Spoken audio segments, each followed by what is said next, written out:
Captain Tremble's ship stood, tall and majestic, not far away. Tom's heart leapt with excitement as he followed the captain up the gangplank and onto the deck. "What do you think of her, young fellow?" the captain asked proudly. Tom, lost for words, could only stare.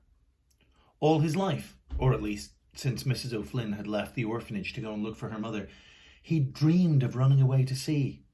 But until now, he had never been on board a ship.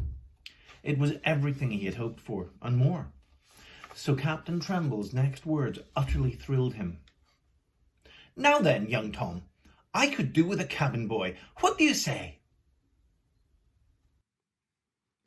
Tom grinned from ear to ear.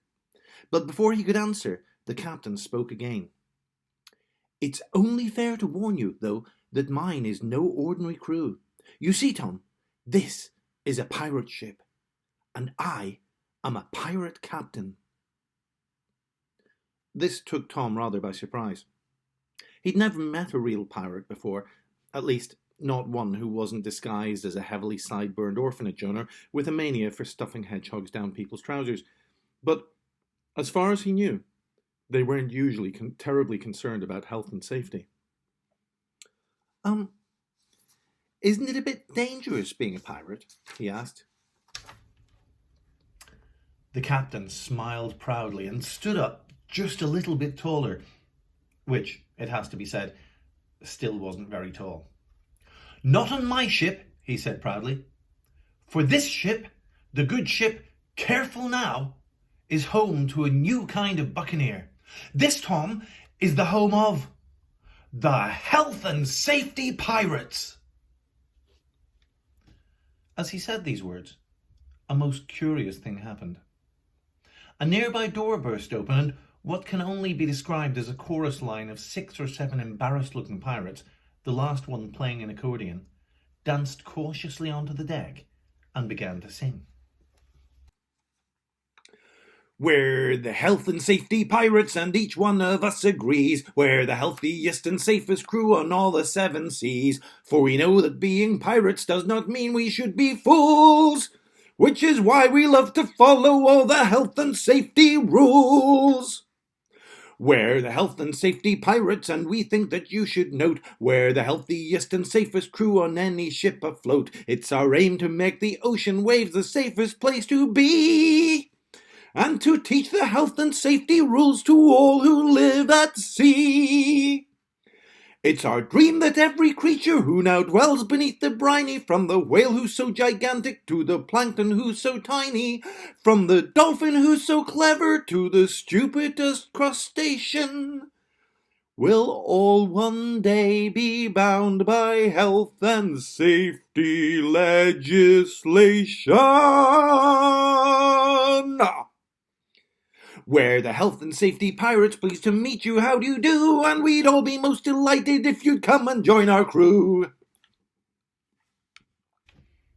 And with that, they bowed sheepishly and shuffled off, all except one, a huge, broad-shouldered, scary-looking man with an enormously bushy black beard. "Oh, well done, Mr. Mate.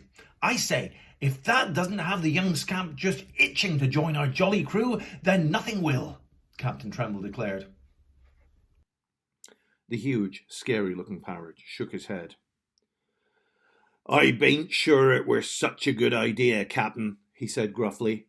"The men have been giving me grief about it, and no mistake." "Wasn't it piratey enough for them?" asked Tom, who had been thinking exactly that. The huge man shook his head. "'Tisn't that. Thing is, see, with us having to rush on deck like that, all sprightly and skipping about, a few of 'em were worried about tripping over and banging their noses. And that accordion, if one of the lads had got his finger trapped in it, it might have given him a nasty nip." The captain's face fell. "Ah," he said, "I hadn't thought of that. Make a note, Mr. Mate, that the accordion is not to be played again without a full risk assessment being carried out." The mate saluted. "Now, Captain," he said, "what about this here boy?" "Ah, yes, of course." The captain rubbed his hands together. "Well, Tom, What do you say? How do you fancy joining us? Tom, to be truthful, was not at all sure. On the one hand, he'd always wanted to go to sea, and so serving as a cabin boy should have been a dream come true. On the other hand, he really wasn't sure what he thought about sailing with pirates who worried about banging their noses and getting their fingers trapped in accordions. And the captain did seem a little eccentric and not like a real pirate at all. But then again, Bad Beatrice Beadle did seem like a real pirate, and if he sailed uncareful now, he might escape from her completely. And really, that was the deciding factor. Yes, please, he said hesitantly, and before he knew it, the captain was shaking his hand delightedly and welcoming him as a health and safety pirate. Now, said the captain, just before you start cabin boying, let me introduce you to Mr. Cheeseboard, our piratical consultant.